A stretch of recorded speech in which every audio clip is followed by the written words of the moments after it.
Welcome to today's webinar, Social Connection in a Disconnected Era. My name is Glenda Cooper. I'm a manager of cities for Tamarack Institute Cities Deepening Community, and I am so pleased today to be able to introduce Pete Bombaci. Pete is a charismatic and visionary business leader who believes that by doing the right thing every day, exceptional results are created. His engaging leadership style comes from an enthusiasm and genuine desire to help others, as well as the belief that building a great culture encourages collaboration, great execution, and ultimately, bottom line results. So for the last 3 years, Pete has been focused on the rollout of his passion project, the GenWell project. This is a human connection movement whose mission it is to make the world a happier and healthy place by reminding people about the importance of face-to-face human connection and inspiring them to take action. So together we can make the world a happier and healthier place. So Pete, I'm going to turn it over to you. Awesome, Glenda. I hope, I'm just going to assume that everybody can hear me, so I'm not going to ask the question. Hi, everybody. Great to be here. I'm just going to turn on my video cameras for a second so everybody can see that I'm a human being, that I am here, and I am talking. This is not an audio recording. If at any time it does seem that way, it's only because I've been talking about this thing for nearly 10 years. And I'll tell you a little more about where the inspiration came from. But thank you to everyone for being here today. I think this is an important message, and what I love doing is talking about it, especially with groups of people who already are in a mission-driven and a purpose-driven world, who understand the importance of giving back and make a difference in the life of other people. So with that said, I'm going to turn off my video and we'll get started with the presentation. I'll start off by giving a little bit of background on myself. Before I launched this campaign, this movement about 3 years ago, I spent 20 years in the beverage alcohol industry, in the hospitality and beverage alcohol industry, in the marketing and sales world, which gave me a really great insight into people and what really drives people, and certainly the gathering that brings people together, which makes them happy as well. Then I had the opportunity to go off and run the Movember campaign in Canada for 5 years, from 2010 to 2015, raise $142 million for men's health, but probably more importantly, put men's health back on the radar of people, because men, as those out there know, whether you're male or female, whether you are a male or somebody who loves a male, in your world, the important thing is we're not very good at reaching out. And so I've had the opportunity to be a part of a movement that went from something where people didn't understand what they were talking about to a pretty impactful global movement that is now around the world and raising lots of money for a great cause. As you see on your screen, that's our new campaign image for the upcoming GenWell weekend, which is part of the GenWell project, which is a global movement, global human connection movement, whose mission is to make the world a happier and healthier place by reminding people about the importance of human connection and inspiring us to take action. The slides, I think, might be a little slow. Okay. Sorry, guys. It wouldn't be a good presentation if there wasn't some tech issues somewhere along the way. So we now live in the most connected society ever, and yet we're becoming the most isolated, whether it's longer work days, longer commute times, two working parents, bigger schedules, financial pressures, obviously technology of all sorts. We are spending less time face-to-face with each other at a time when we could probably use more of it in our lives. And this lack of human connection can have a great impact on our health. And unlike many of us were told when we were growing up that going to the gym and becoming a vegetarian or eating the Canadian Food Guide was the key to a long and happy life, Maslow told us back in 1943 that love and belonging was an important part of it. And it's something that I'll touch on as we move forward, but it can have a terrible impact on your health. GenWell weekends are a couple-time-year events when we want to rally Canadians from coast to coast to think about getting connected face-to-face, whether it's for their own health benefits or for others. We'll dig a little deeper into the health benefits for everyone and the things that are distracting us these days. But what I want to touch on is I want to step back for a second and talk a little bit about where the inspiration for the GenWell project came from.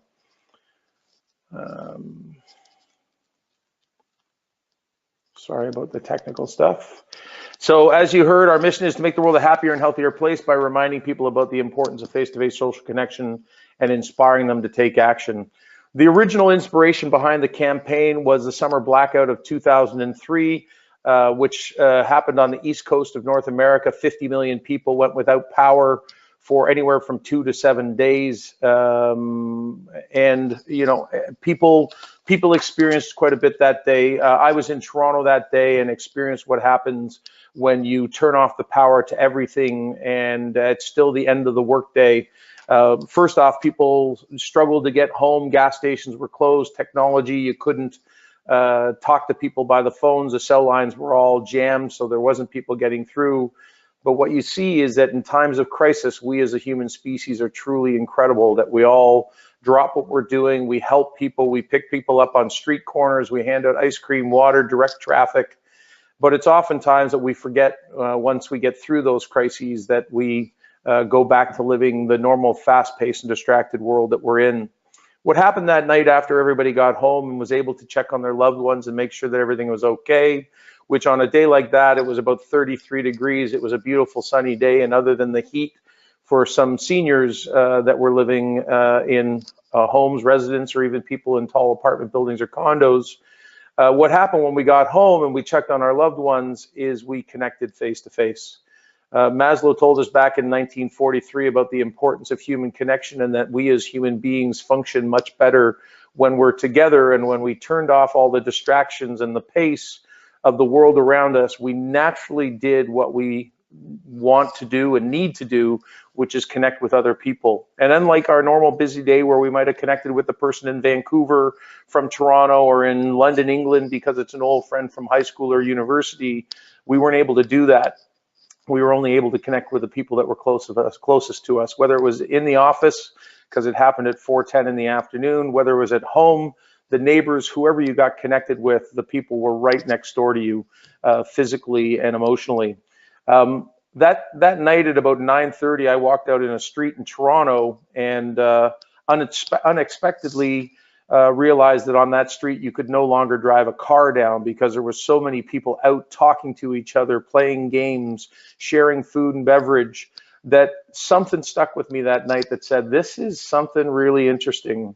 We don't do this on a regular basis. Most people aren't we socialize in our homes half the time that we did since the 1990s. 50% of us don't know our neighbor's name. The list goes on as to all the reasons why and the evidence that we're doing less of it. And yet when the opportunity presents itself, we jump right into it.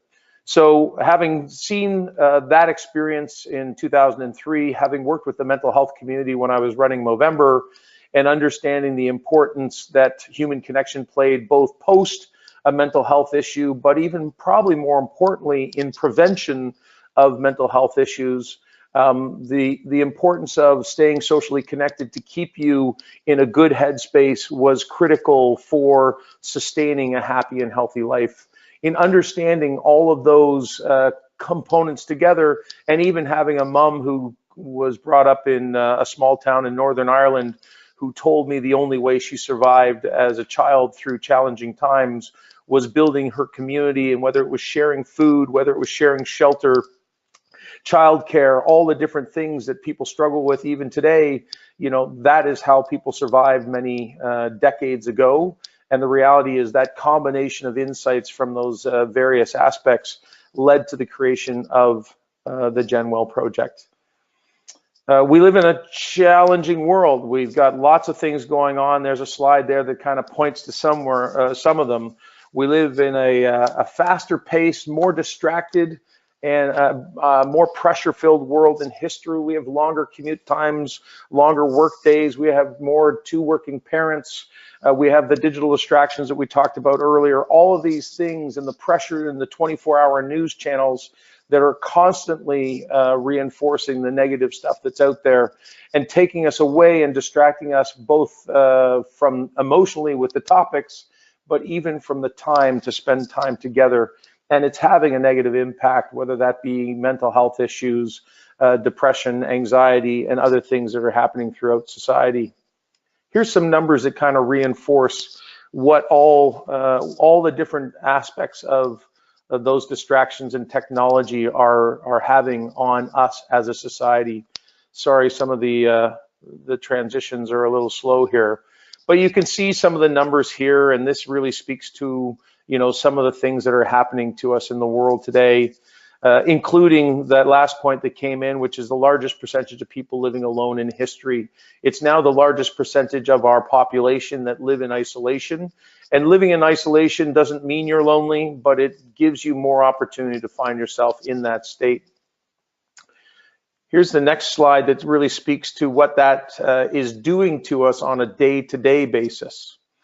And the reality is most of us are feeling less connected with the people around us, whether it's our family, whether it's our friends, whether it's our neighbors.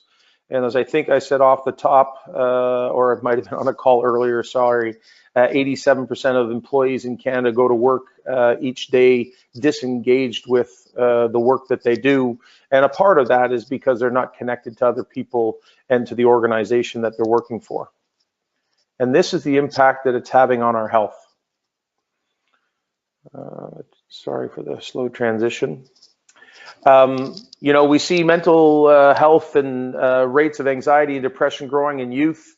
We see other illnesses growing at a high rate. We see in older populations, when they're isolated and lonely, increase of other issues that they have to deal with. Men have an increasing mortality rate. I read a study the other day that said the rates of heart attack for women are going up due to the added pressures and stresses that they're taking on, whether it's in family or in the business community.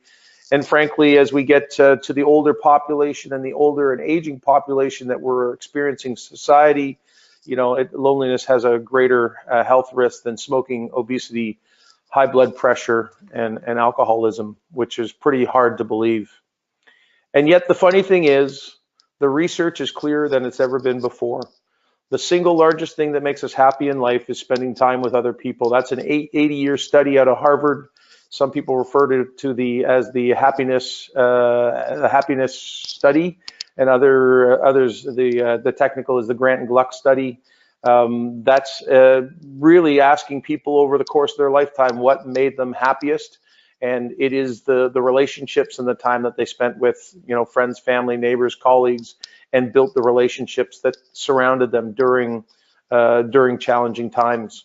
It also reduces anxiety and depression, increases empathy, compassion, resilience, strengthens your immune system, and can increase your chances of living longer. Increase your chances of living longer by up to 50%. So the research is clearer than ever before. And as I've mentioned a couple times, the difference that has kind of sprung upon us fairly quickly. Up until the early 2000s, human connection happened quite naturally in our world. We had closed Sunday shoppings. We had more front porches than back porches. When the workday finished at 5 o'clock, there was no technology. Most of us went home to a single television that we had to fight over with our siblings or frankly with our family, or in the best case scenario, we sat around the family TV together and watched MASH or Archie Bunker or Happy Days or whatever the case may be. We didn't have to tell people about the importance of human connection. Unfortunately, since the early 2000s, with the increasing pace, pressure, stress, and distraction of technology, as you'll see in a video in a moment, Dr. Kwame Mackenzie, who is an international thought leader in the causes of social illness, has clearly stated that we now need the reminder. We need the education that most of us didn't get. I was told to go to the gym and become a vegetarian, as I say. We didn't have to be taught about staying socially connected, but today we need that message more than ever before. I'm going to pass it over to Hannah to play the Dr. Kwame Mackenzie video, which I hope you'll enjoy. So as it's clear from Dr. Mackenzie's presentation or video, we now live in a world where we actually do need to remind people about the importance of human connection. And the GenWell project is really about all of us. You know, as I've touched on, if you're a young person and you're struggling with the expectation that things like social media create, whether that's about your beauty, your wealth, your future, your status, or maybe it's just the distraction from actually spending quality time with friends, which actually make them happier and healthier. You know, they have one struggle that they're dealing with. If you're on the other end of it and you're a senior and you're isolated and lonely, you know, I had two senior relatives pass away in the last couple of years, and they were in retirement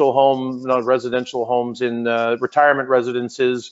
And still their single largest complaint, even though they had 100 people around them, and this was very enlightening to me, was that they were lonely, because it isn't about being surrounded by people. We can all be lonely in a large room. It's actually being surrounded by people you love and care and have a relationship with.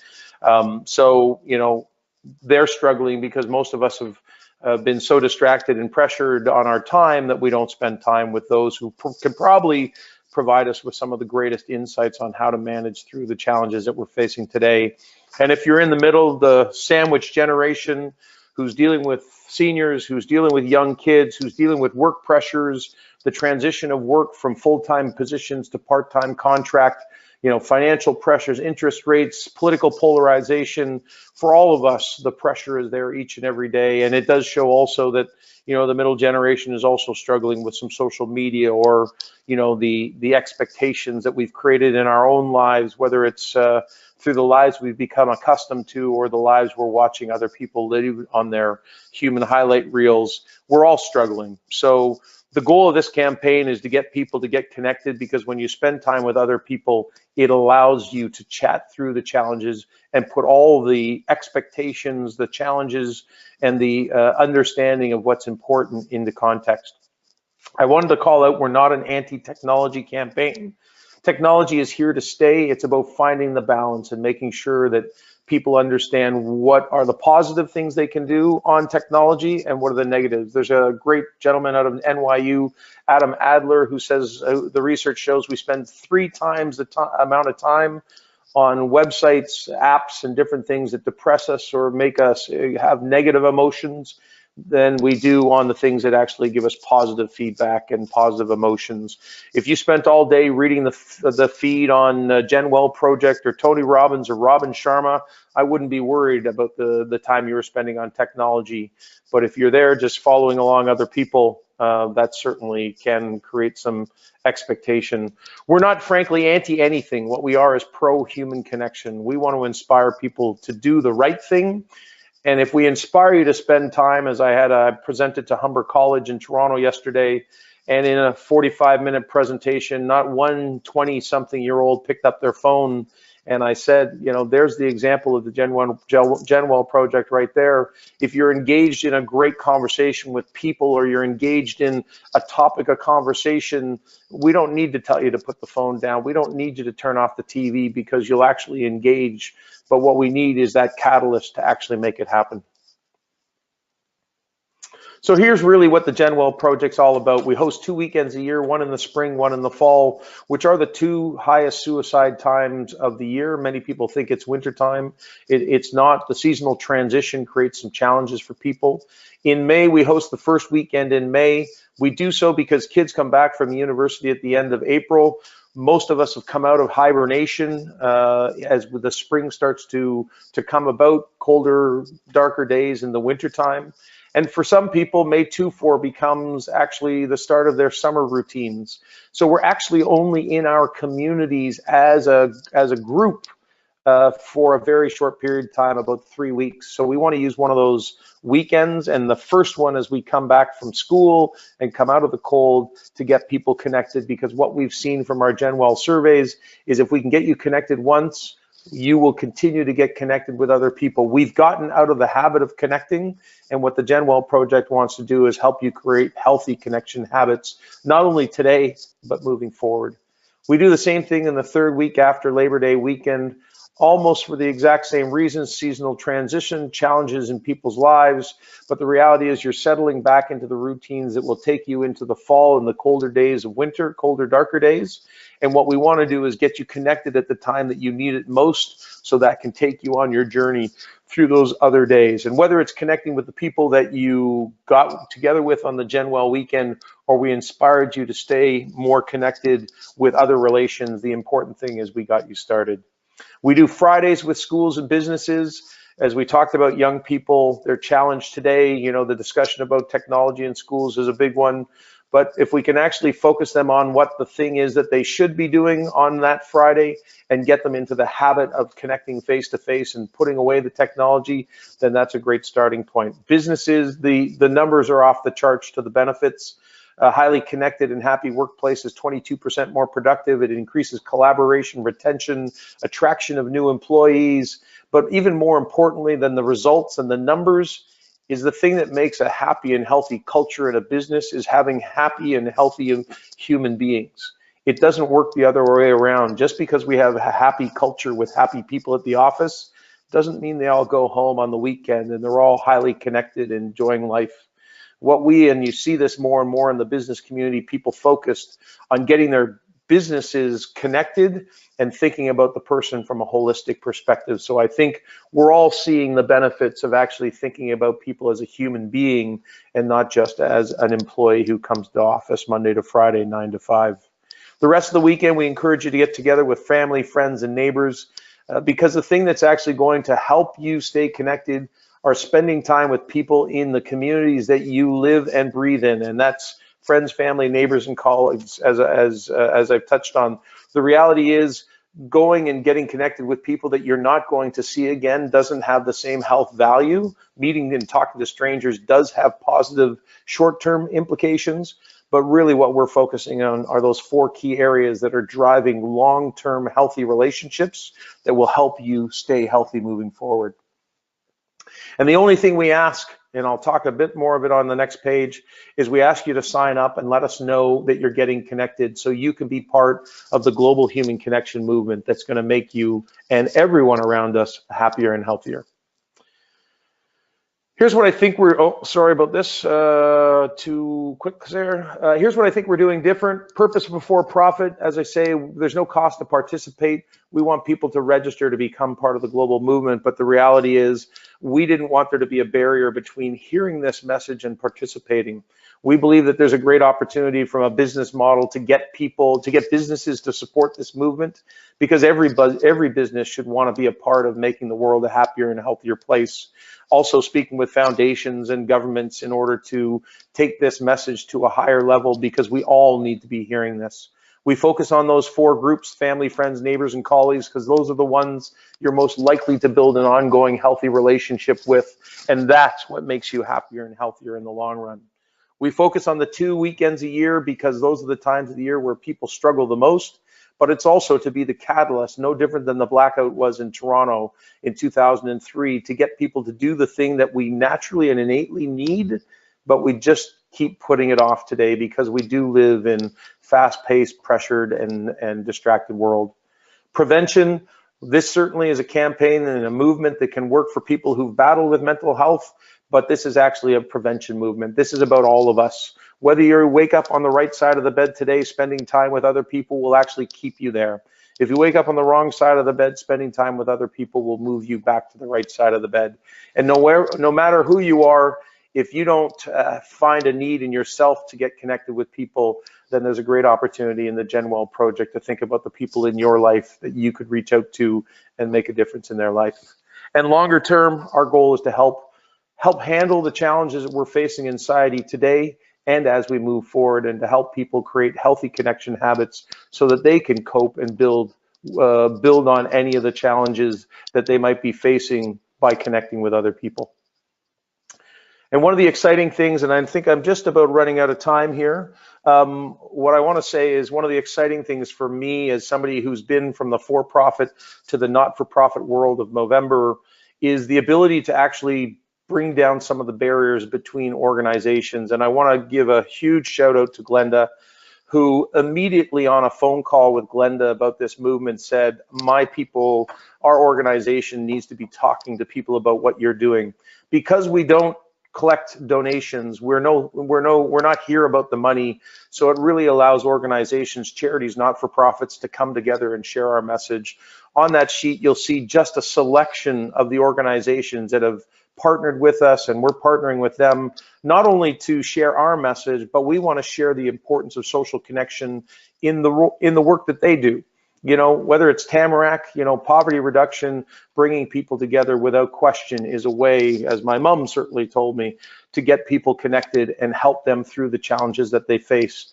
Park People's an organization that's encouraging people to use parks, utilize parks better. So we encourage people as part of our campaign to go and use parks. Jack.org is a great organization doing work in the youth mental health world, who, you know, again, telling the story about connecting in the youth level is really critical. The YMCA, the Together Project, which is dealing with new Canadians. We've got the Furniture Bank dealing with new Canadians and low-income people. At the end of the day, we are trying to work with organizations across this country to spread this message, because we all win by spreading this message and spending more time face-to-face. That's the wrap video that we do after each campaign, which highlights the results of our survey that we put out to people to see the impact that we're having on people who are hosting their GenWell projects. I think the big takeaway for me is twofold on that. Number one, 100% of people have fun doing it, and 100% of people want to do it again. And the second biggest part is the fact that, you know, those who participate in the GenWell project, who get connected with other people, 0% felt sad, 0% felt lonely, and 0% felt depressed. We benefit when we spend time with other people face to face, and we're just excited that we can be the catalyst that helps people do it. And now, as I say, we can't do this alone. And really, I've got one more slide that I just want to share, which is, how can we all help make the world a happier and healthier place? And I just, let me go down here. I think we need to start there. And so here's just some suggestions that I would love everybody's support that's on the call today. We aren't looking for money. What we need is your time, your energy, your passion, and your support to make the world a better place. Follow us on our social platforms so you can stay connected to our movement and to our mission. Share the message with your family, friends, neighbors, and your community, and inspire others to do and follow the same, you know, movement of the benefits of the human connection movement. Register your intention. We'll be opening up our website with our new website as of Monday next week. And starting Monday, we'd love to have everybody that's on this call register their intention to get connected face to face and make the world a happier and healthier place. And on May 3rd, 4th, 5th, whether it's on the 3rd in your office or at a school, reminding people and getting people connected there, or on the weekend as a family, as friends, or in your neighborhood or community, spending time with other people, I really do believe that our campaign can make the world a happier and healthier place, one face-to-face conversation at a time, but we can only do it with your help. So I'll finish off with a quote which I think that really is about what the Tamarack Institute is all about and what we're all about at the GenWell Project, which is why we are such great partners. And now the only thing is I got to get this thing to change, and there it is. We all have the opportunity to be the change that we want to see in the world. And I think the opportunity for all of us on this call is to lead by example, reach out, get connected, and help make the world a happier and healthier place. Thanks very much for your time. And I love questions, and I'll stay here for 3 hours because I get the feeling this group could talk about this topic for 3 hours. So I'll pass it over to Glenda, and she can kind of take it from here. Hi, Pete. Thank you so much. It's always so great to talk to you and to hear about the work that you're doing. I also want to say, all right, let's have questions. Some of you have already sent in your questions, and so I'll read out them, but Pete has also said to me offline that he really likes to give things away. So if you have a question and you put your hand up, we will, the first 3 folks he's committed to sending out a gift to. So if you are one of those first 3 folks, also make sure you send me your address so we can get you your prize. But beforehand, we did have some people send in their questions. Oh, somebody has their hand up already. Pete, I'm going to give you a question, and I'm going to go to this person with their hand up. But lovely. First, we had somebody from Burnaby, BC write in, and they're working. They have some town centers going up and it's undergoing some rapid growth, and they're seeing a lot more towers going in apartment buildings. And that's where people tend to disconnect the most. Do you have any success stories or words of wisdom on how to get people connecting within those towers when everybody is kind of new to the neighborhood? Yeah, it's a great question, and certainly being from the city of Toronto, where the condo industry seems to be booming on a daily or weekly basis. If you head over to our website, we have a section there that's specifically dedicated to ideas and suggestions for people to get connected in condos and apartment buildings.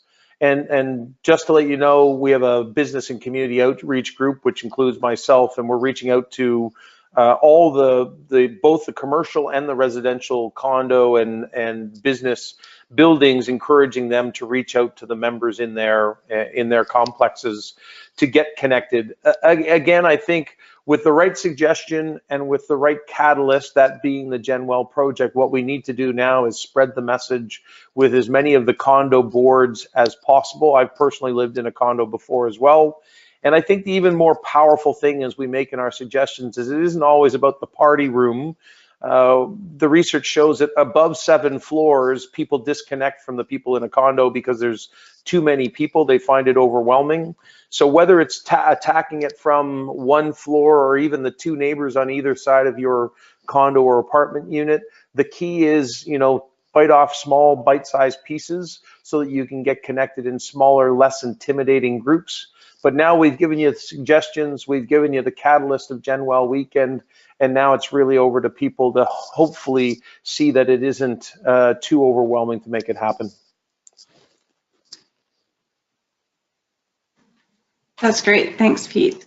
I'm going to turn it over. Angelica, are you still with us? And do you have her question to me in the chat? It says, I work with socially isolated seniors, and sometimes they reject efforts at connection, phone calls to invite out for activities, stopping by for a visit, because they have other issues, mental health or disability. Any suggestions on helping people open up?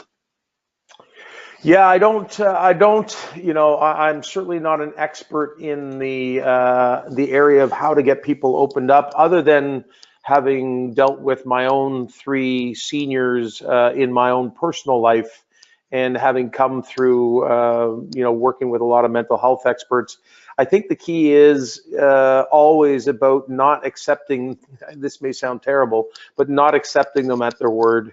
Most people aren't willing to admit that they need help and that they actually are craving human connection. So I think, if it's not about inviting them out to get connected, it is as simple, and Marika, I'm sure you're doing this, which is just sitting down and having a tea or a coffee with them.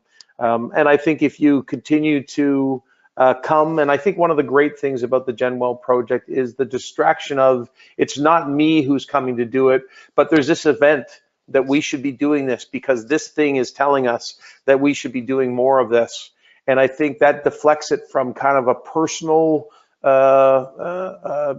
invite or situation to something where you can deflect to a third party thing that kind of says, like on Christmas and Thanksgiving and St. Patrick's Day and Mother's Day, we all kind of go, hey, it's Mother's Day, I'm coming over.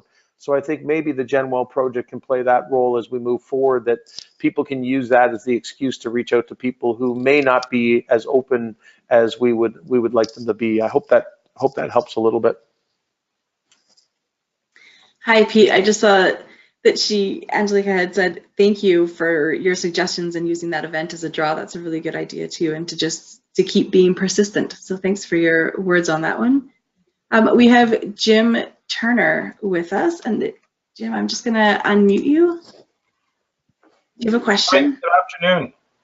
Hello. Hi, Jim. I had a question about your new website, but before I go there, I was trying to find you on Facebook, and Yes. GenWell wasn't coming up. Well, I hope it is, because it's been there for 2.5 years. So if it's not there, it's only because something's going on with it right now. But I will check on that even while you're asking a question. Okay, you mentioned your new website. Yep. Will there be a tools section on there for people to look at to get ideas and things like that? Yes, when I say our new website, it's really just the evolution of what we had. Obviously, feedback we take from each of our GenWell weekends. But hopefully you can find that website right now at genwellproject.org. We have suggestions, general suggestions for everyone. If you're adults, if you're kids, if you're in a condo, if you're in a business, we have specific suggestions for businesses and schools. We have a tools section that has invites that are branded, has posters that if you're trying to, rally your office or your community to come together, excuse me, there's logos. We're actually launching a new thing next week, so there'll be more information about another initiative that we have going on. So it's all there, that we hope it's a one-stop shop, Jim, so that you can take action, send that note out to your friends, family, neighbors, or colleagues, and start planning on what you're going to do to get connected on GenWell weekend.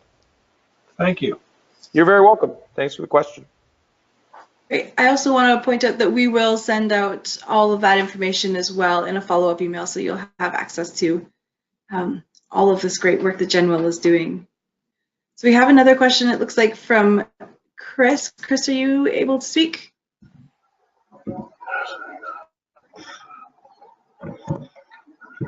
Hello, Chris. Hello, can you hear me? Yes. We can hear you. Oh, excellent. I was wondering, in order to bring people together, sometimes you have to use social media these days, and which is the most effective or the most effective combination? You have Facebook, Twitter, blog, email, website. Is it perhaps a website would be more effective, or what's your opinion on that? Well, again, I think the answer to that question starts with whatever you feel most comfortable with. But what I would say is that of all the platforms, I think the single most popular and probably the most functional in regards to, I'll tell you what we did on our street, Jim, is so when I started I'm a pretty social guy.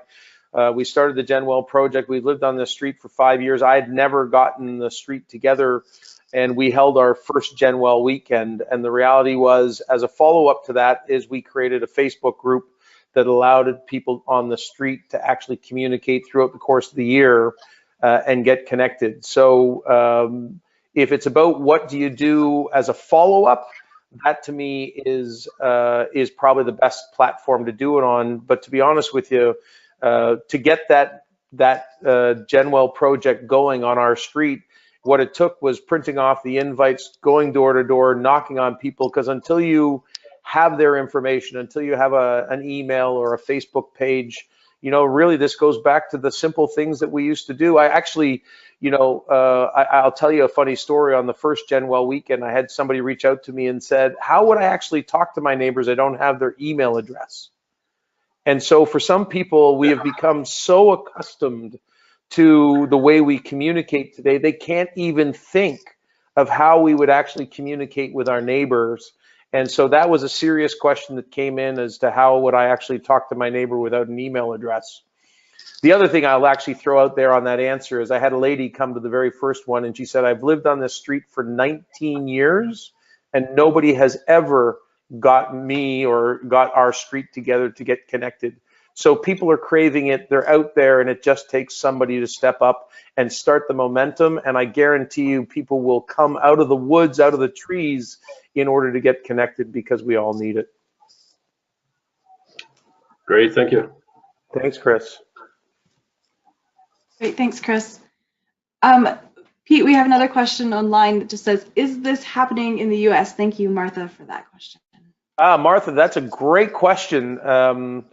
Not only is it happening in the US, we've had lots of people register GenWell projects all over the US, but we've actually had some corporate interest to become partners and roll it out on a much greater level in the US. We've also had interest throughout Europe from a very large telecommunications company. So I think the answer is yes, and my only hope and expectation is that hopefully within the next 12 months that we have it as a full rolled out campaign. Our website is global in nature. You can register GenWell projects from anywhere around the world. And really, it's about individuals telling, their two friends telling their two friends, or in the social media world that we live in today, it's I tell you, you tell 10 friends, they tell 1,000 friends, and so on and so on. So yes, it is in the US, and we'd love your support in spreading that message further.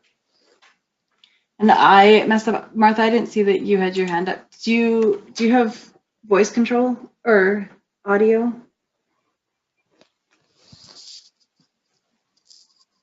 No. Okay. Thank you for the question, and I'm excited to see that people want this to spread. It's very exciting. So I'm going to ask another question that came in through the registrations. And here's one that I'm curious about. How do you foster connections when transportation is a barrier? Yeah, well, it's an interesting one, and I think my follow-up question would be what is the definition of transportation? Because when you think of the way I've described what the GenWell project is about, which is friends, family, neighbors, and colleagues, the reality is, we've chosen those four because we're emotionally connected to friends and family, and we're physically connected to neighbors and colleagues.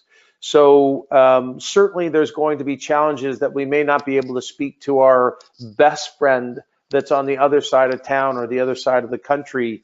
But let's hope that we can inspire people to get connected with people that are closest to them, that transportation isn't an issue, and that they can actually do it on a more regular and healthy basis. So, but I will also on the business side of things tell you that we are speaking with airlines, train organizations or companies, and local municipal transportation organizations as well, because every one of those should be a part of this movement to make it as easy and as simple and engage and support people in trying to get connected with friends, family, neighbors, and colleagues. So.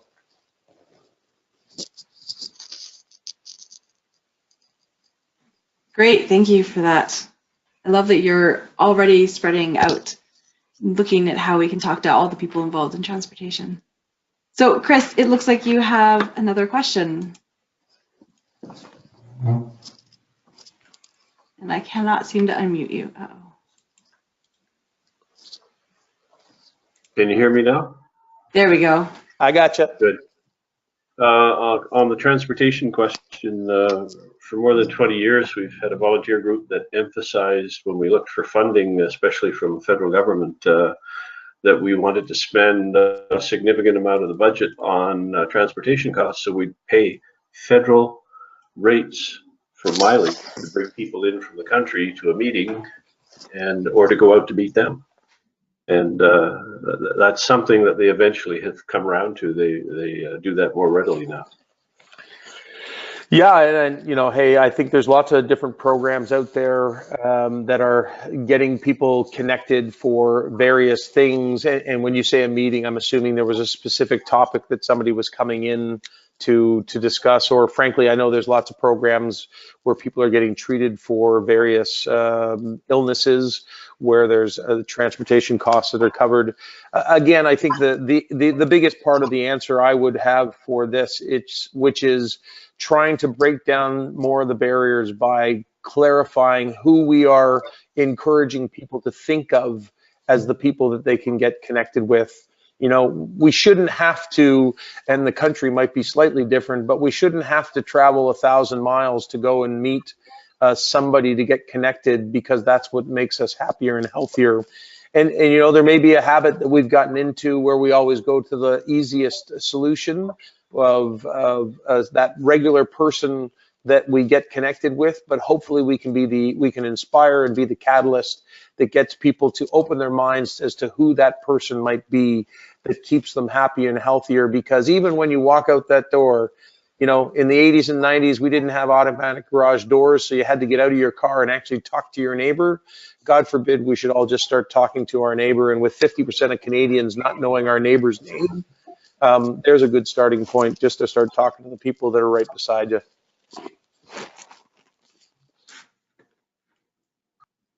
Absolutely. Thank you both for that conversation. So I know that Pete and I for sure have at length about this, and if we continue going, we could talk all day around social connection and the importance of it and how we do it together. And so I do think that in the name of time, we're going to wrap up here, but I just want to say thank you one more time to Pete for coming and sharing the work that GenWell is doing and for giving us some inspiration. And I know I've checked on your website and I see all of the things that you're up to and the suggestions you have. And so we're definitely going to share that out with everyone so people can see or maybe get inspired or share it with their neighbors, some of the ideas that you have already posted. That's awesome. And Glenn, I just want to say thank you to you and thank you to everybody who tuned in, because, you know, that's an hour that you won't get back in your life, but I hope it's an hour that you actually found some value in. And please, as I say, follow us on our social feeds. You can sign up for our newsletter. Great to see that people have already taken some of those steps and signed up and registered for our newsletter. We want to make the world a happier and healthier place, and we love what the Tamarack Institute is doing and what they stand for. And I think this is a beautiful partnership that has a long future ahead of it. So thanks to everybody for their time today. Awesome. Thanks, Pete. I just want to do a couple of reminders. The one that I'm most excited about is in 2 months' time, we're having the Deepening community and the Tamarack Institute will be hosting the ABCD Healthy Neighborhoods, Healthy Cities gathering in Edmonton from May 28th to 30th. This workshop will gather together Canada's premier community developers and the leaders and neighborhood practitioners like yourselves to explore the use of ABCD and some of the leading neighborhood revitalization techniques. So we brought together for the first time 7 of the world's top authors and practitioners in the field, and we're so excited. So if you want to find out more information, you can head over to events.tamarackcommunity.ca/ABCD. We really hope you'll join us there to continue conversations just like this one. We also hope that you will stay in touch with the Tamarack Institute and Vibrant Communities Canada, that you will sign up for our newsletter and receive the latest thinking. I'm sorry, Hannah, that I'm going all over the place, but we do hope that you'll sign up for the newsletter and resources and keep connected with our network. So you can do that at tamarackcommunity.ca/cities deepening community. And in the next few days, you will receive a follow-up email from us. I'll get back to that follow-up email. This is really exciting. We have some really powerful upcoming webinars, one with Vicki Kamak and Alet Mansky, who will be joining us around Caring Counts, and they'll be coming to the ABCD conference in May, as well as John McKnight and Cormac Russell and Jim Deers. So here is your chance if you aren't able to make it to the gathering, or if you just want to make sure to get in there and get some pre-learning done and hear what these thought leaders in this area have to say. There's your list of upcoming webinars. We'll include that in the follow-up email as well. If you have any questions or thoughts about today's webinar, please email me at glenda@tamarackcommunity.ca. We are always looking to improve, so any feedback you have is wonderful for us. Again, thank you so much for joining us and listening in with Pete. We hope you have a wonderful rest of your day. Thank you.